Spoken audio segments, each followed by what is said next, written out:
कहानी की शुरुआत में हम डांटे नाम के एक आदमी को देखते हैं। आज सुबह जब वो उठा तो उसने देखा कि उसकी पत्नी 7 महीने की प्रेग्नेंट है। ये देखकर डांटे पागल सा हो गया। उसे समझ ही नहीं आया कि आखिर ये सब हो क्या रहा है, क्योंकि कल जब वो सोए थे उसके बर्थडे वाले दिन तो सब कुछ एकदम नॉर्मल था। उसने डेट चेक की तो पता चला कि 1 साल बीत चुका है, उसका अगला बर्थडे है आज। खैर उसे लगने लगा कि ये सब सिर्फ एक भ्रम है। वो ठंडे पानी से नहाया और फिर थोड़ी देर के लिए सो गया कि जब उठूंगा तो सब कुछ नॉर्मल होगा एकदम। कुछ देर सोने के बाद जब वो बेडरूम से बाहर आया उसने खुशी से नोटिस किया कि एलिस का पेट तो गायब हो गया है। डांटे ने सोचा कि बढ़िया है, बस सपना था। उसने एलिस को सब कुछ बताया। एलिस हंसकर बोली कि बढ़िया है, सपना ही था, इतनी जल्दी दोबारा प्रेग्नेंट नहीं होना मुझे। तभी लिविंग रूम से एक बच्चे के रोने की आवाज सुनाई दी। धीरे धीरे पालने की तरफ जाते हुए डांटे ने एक छोटी सी बच्ची देखी। एलिस ने बच्ची को उठाया, मुस्कुराकर डांटे को हैप्पी बर्थडे कहा और बच्ची उसके हाथ में थमा दी। डांटे शॉक में आ गया कि 2 दिन के अंदर उसकी बेटी हो चुकी है। वो उसे दूर से अजीब से तरीके से पकड़कर खड़ा रहा, समझ नहीं पा रहा था कि क्या करे। लेकिन हमेशा से उसकी जिंदगी ऐसे फास्ट फॉरवर्ड में नहीं चल रही थी। कुछ समय पहले डांटे की जिंदगी बाकी सब की तरह एकदम नॉर्मल थी। हम उसे भागकर एक पार्टी में जाते हुए देखते हैं, क्योंकि नया साल शुरू होने से पहले वो अपनी मंगेतर तक पहुंचना चाहता था।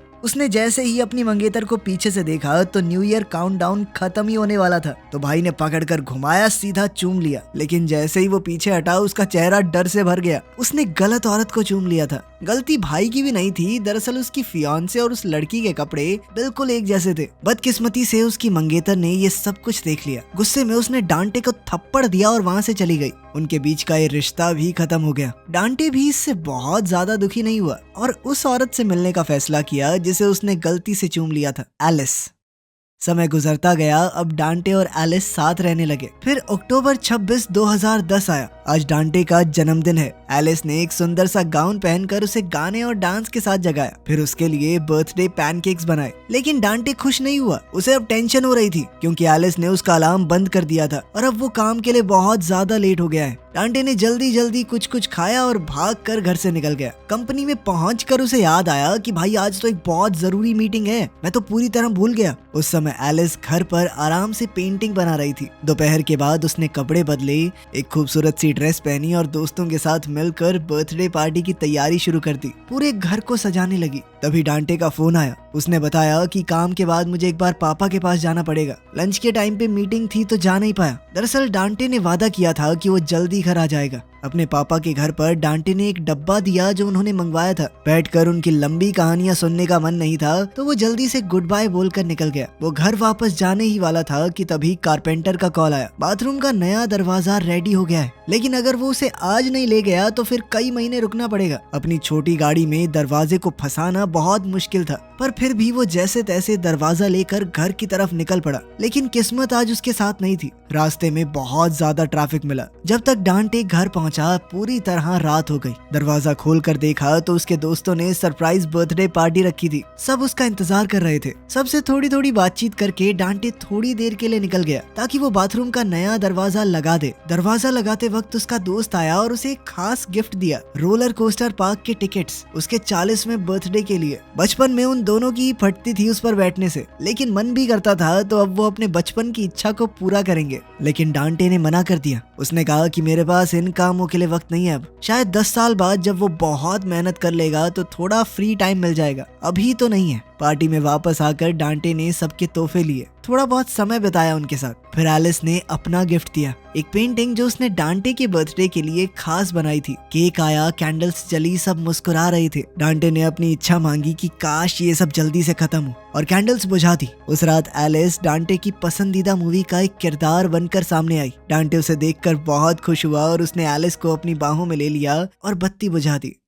अगली सुबह डांटे अलार्म से उठा। जब वो बेडरूम से निकल रहा था तो उसे आवाज आई कि एलिस बाथरूम में उल्टी कर रही है। डांटे को लगा कि शायद कल इसने ज्यादा पी ली होगी, इस वजह से हो रहा है। लेकिन जैसे ही वो लिविंग रूम में आया तो उसे कुछ अजीब सा महसूस हुआ। काफी सारा सामान तो उसने पहले कभी देखा ही नहीं। फिर कहानी वहीं पहुंच गई जहां से शुरुआत हुई थी। एक दिन में उसकी बीवी प्रेग्नेंट हुई और अगले दिन हाथ में बच्ची, जिसके बाद उसने चौंक कर पूछा कि नाम क्या रखा है हमने इसका। गैलाड्रियल। इतना भी नहीं याद। डांटे हैरान था, पर पता चला कि जब बच्ची पैदा हुई थी तब डांटे ने ही ये नाम रखा था। डांटे को लगा कि कुछ तो गलत हुआ है। उसका दिमाग खराब हो रहा था। वो डॉक्टर के पास गया कि कुछ तो गड़बड़ है मेरे साथ, लेकिन डॉक्टर ने सारी रिपोर्ट नॉर्मल बताई। डांटे पूरी तरह से हेल्दी है। डांटे को लगा कि शायद उसे अपने पिता की तरह अल्जाइमर्स हो गया है, सब कुछ भूलने लगा है वो। पर डॉक्टर ने कहा कि ये बीमारी बाप से बेटे में नहीं आती, तुम शायद थोड़ा ज्यादा स्ट्रेस ले रहे हो और कुछ नहीं। डॉक्टर ने कहा कि थोड़ा आराम करो और परिवार के साथ समय बिताओ। अब डांटे निराश होकर घर वापस आया। कुछ देर बाद एलिस पेंटिंग करने की कोशिश कर रही थी, लेकिन बच्चे के लगातार रोने से वो परेशान हो गई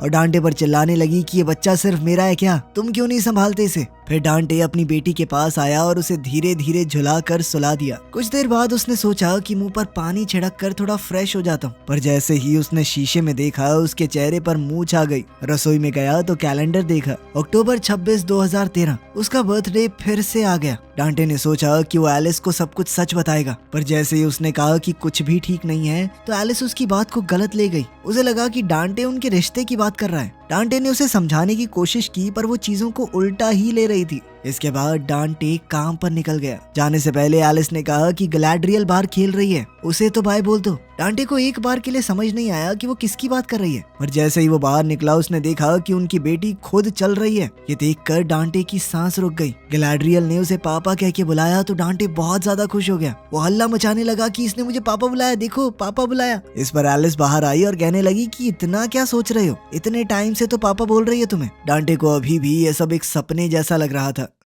इस सब के बाद वो पार्क में गया और अपने बचपन के दोस्त वलेरियो को सब कुछ बता दिया। 3 साल उसने 3 दिन में जी लिए हैं। डॉक्टर के पास भी गया पर कुछ गलत नहीं मिला। वलेरियो ने सुना पर उसे भी यकीन नहीं हुआ। उसने कहा कि डांटे को शांत होकर एलिस के साथ बात करनी चाहिए। सुना है तुम लोग एक थेरेपिस्ट से मिलने वाले हो। ये सुनकर डांटे हिल गया। ये सब सुनने के बाद उसने फैसला किया कि वो नौकरी छोड़ रहा है, शायद इस तरह वो अपने परिवार को ठीक कर पाए। ऑफिस पहुंचकर वो सीधा डायरेक्टर के कैबिन में गया अपना रेजिग्नेशन देने के लिए। जब वो दरवाजा खटखटाकर अंदर गया तो कुर्सी बिल्कुल खाली थी, बॉस वहाँ था ही नहीं। इस कंफ्यूजन के साथ वो बाहर आया और लोगों से पूछा कि डायरेक्टर कहाँ है। ये सुनकर सब लोग हंस पड़े। उसने वापस मुड़कर देखा कि दरवाजे पर तो उसका ही नाम लिखा हुआ है। डांटे खुद डायरेक्टर बन गया था। चौंक कर उसने फ्रेंचेस्का को बुलाया। उसकी सेक्रेटरी ने बताया कि 8 महीने पहले तुम्हें प्रमोशन मिला था, जब पिछला डायरेक्टर रिटायर हुआ था, याद नहीं है? आखिर कंपनी के लिए तुमने इतना काम किया है। खैर डांटे को कुछ और तो याद था नहीं, तो फिर वो फ्रेंचेस्का से कहने लगा कि मैं रिजाइन करने वाला हूँ। पर फिर फ्रेंचेस्का ने उसे बताया कि इस पोस्ट के कई फायदे हैं, इतनी अच्छी फैमिली इंश्योरेंस, इतनी ज्यादा तनख्वाह तुम्हें कहीं नहीं मिलने वाली। तब डांटे को समझ आया कि मैं अपने परिवार के लिए ही नौकरी पर रुका हुआ हूँ। उसने ये भी सुना कि फ्रेंचेस्का ने ऑफिस के एक आदमी से शादी कर ली है और डांटे ने ही उसकी हनीमून की छुट्टियों पर साइन किए थे।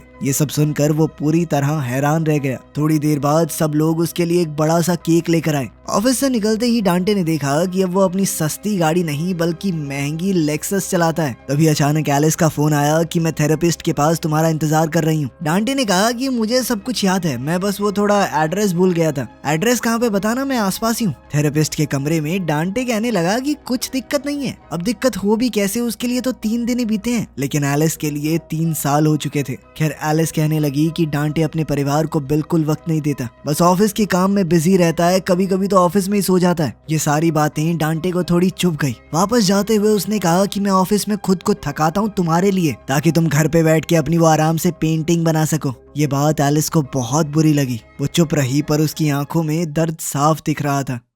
आखिर में एलिस कुछ काम करने निकल गई और डांटे घर आया। उसके घर में खिलौने फैले पड़े थे। टेबल पर उसे फैमिली फोटोज मिली। उसने फ्रिज खोला, बियर निकाली, एक सिप ली और वापस रख दी। फ्रिज बंद करते ही उसने देखा कि फोटो गायब, उसकी बेटी तक का नामो निशान नहीं है। डांटे ने डर के मारे एलिस को कॉल किया। एलिस ने याद दिलाया कि हम दोनों ने डिसाइड किया था ना कि थोड़े दिन अलग रहेंगे। अब डांटे शॉक में पड़ गया कि हमारा रिश्ता कैसे टूट गया। उसने रोते हुए एलिस से कहा कि मुझे तुम्हारी जरूरत है, मैं तुमसे प्यार करता हूँ। उसने एलिस से उसका एड्रेस मांगा। एलिस ने कहा कि मैं गुड़िया को डांस क्लास में छोड़कर मिलने आती हूँ तुमसे। उसने फोन काटा ही था कि तभी दूसरा फोन बज पड़ा। उसे अचानक ही नर्सिंग होम से फोन आया। उसके बीमार पिता बालकनी के किनारे पर बैठ गए थे। वो नीचे कूदने ही वाले थे कि तभी डांटे भागा। वो ऊपर पापा के पास गया जो रेलिंग के ऊपर बैठे हुए थे। डांटे ने अपने पिता को समझाकर जैसे तैसे उन्हें रोका। घर वापस आते ही डांटे डर गया। फ्रेंचेस्का किचन में खाना बना रही थी। उसने उसे बर्थडे विश किया और चूम लिया। पता चला कि शादी के कुछ समय बाद ही उसका डाइवोर्स हो गया और छुपते छुपाते पिछले 6 महीने से उनका अफेयर चल रहा है। डांटे हैरान है कि आखिर ये सब कब हुआ।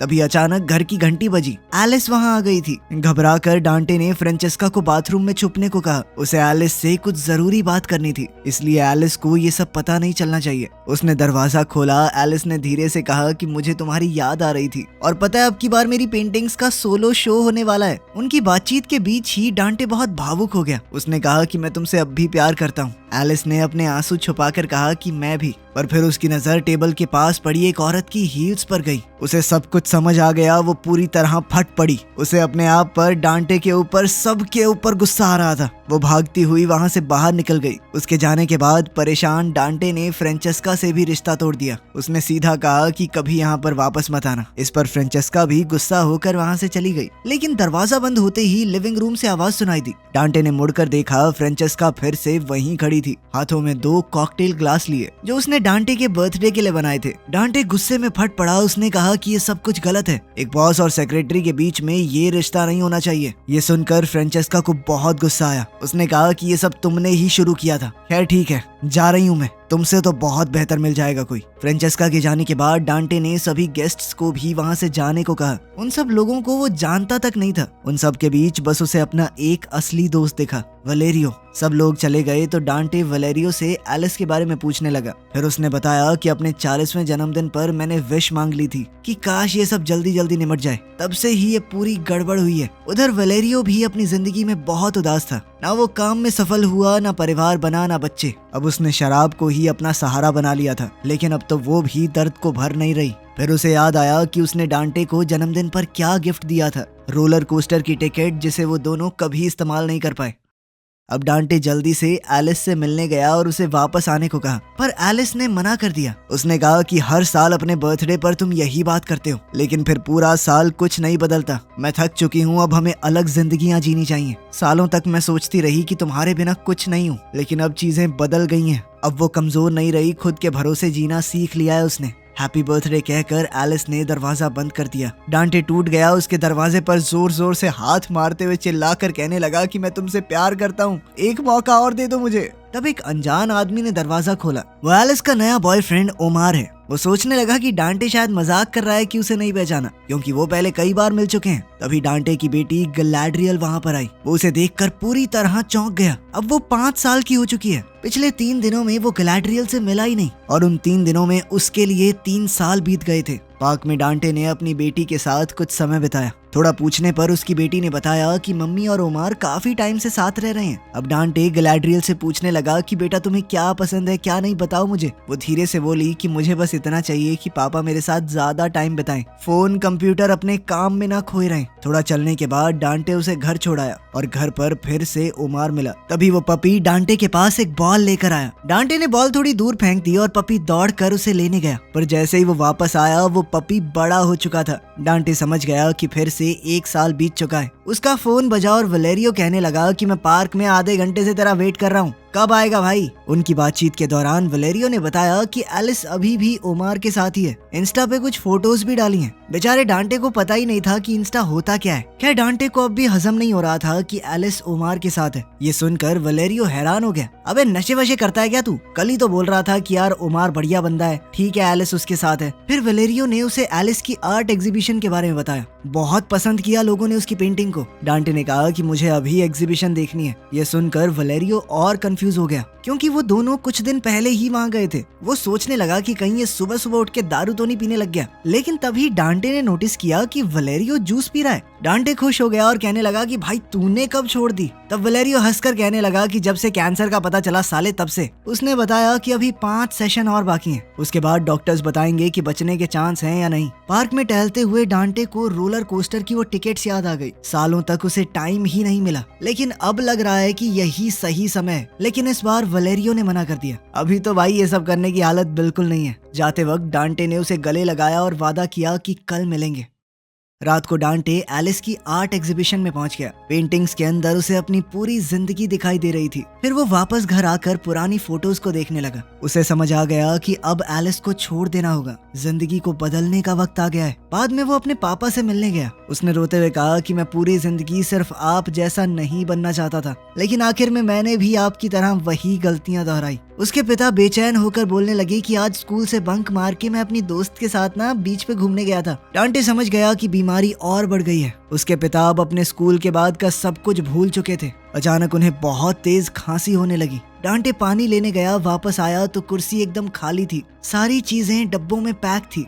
फिर से 1 साल बीत चुका था। होम केयर से निकलकर डांटे ने सबसे पहले अपने दोस्त वलेरियो को कॉल किया। जब उसने फोन नहीं उठाया तो डांटे घबरा गया। उसने सोचा कि मेरा दोस्त भी मर गया, लेकिन कुछ देर बाद उसे वलेरियो वहीं पर खड़ा हुआ मिला, जिंदा और एकदम तंदुरुस्त। दोनों एक दूसरे से गले लगे और जब बर्थडे की बात आई तो डांटे ने कहा कि भाई देख, आज तो रोलर कोस्टर पे चलेंगे। इस बार दोनों बिना सोचे पार्क पहुंचे। राइड शुरू हुई और दोनों बच्चों की तरह चीखने हंसने लगे, लेकिन फिर बीच में डांटे बेहोश हो गया। जब उसे होश आया तो उसके ऑफिस से बहुत सारे मैसेज आए हुए थे। अब वलेरियो अपनी गाड़ी लेकर सीधा ऑफिस भागा। रास्ते में फोन पर उसने एलिस से कहा कि आज रात तुम और हमारी बेटी दोनों मेरे घर रुक जाओ। एलिस ने ना चाहते हुए भी हाँ कह दिया। ऑफिस पहुंचकर डांटे ने सबके सामने बोल दिया कि मैं अपनी सारी बची हुई छुट्टियां ले रहा हूँ। अगले 3 महीने और 4 दिन तक किसी ने मुझे मैसेज किया ना, खाल खींच लूंगा उसकी। निकलने से पहले डांटे ने फ्रेंचेस्का से माफी मांगी कि मैंने तुम्हारे साथ गलत बर्ताव किया था। घर जाते वक्त डांटे एक एनिमल शेल्टर में रुका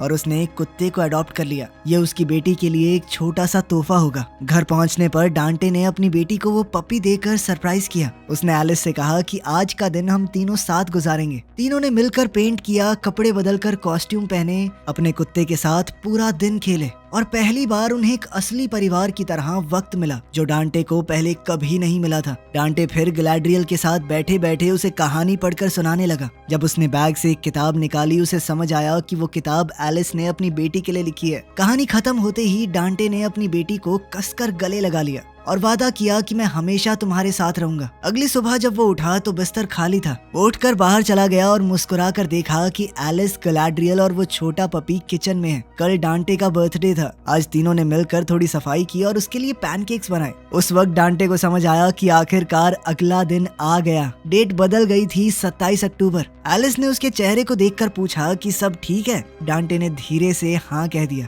थोड़ी देर बाद उसने सच बताया, पिछले कुछ सालों में मैं पूरी तरह खो गया था। समझ ही नहीं आया कि क्या कर रहा हूँ, किस लिए जी रहा हूँ। वो वक्त तो वापस नहीं मिलेगा, पर अब मुझे समझ आ गया कि आगे क्या करना चाहिए। इस पर एलिस ने कहा कि सिर्फ एक दिन में कुछ नहीं बदलता। जिस पर डांटे ने जवाब दिया कि लोग बदलते हैं। मैंने पूरे 3 महीने और 4 दिन की छुट्टियां ले ली सिर्फ तुम लोगों के लिए। इस बार चीजें अलग होंगी, मेरा भरोसा करो। वीडियो पसंद आई तो लाइक कर देना, चैनल को सब्सक्राइब कर लेना। मिलते हैं अगली वीडियो में।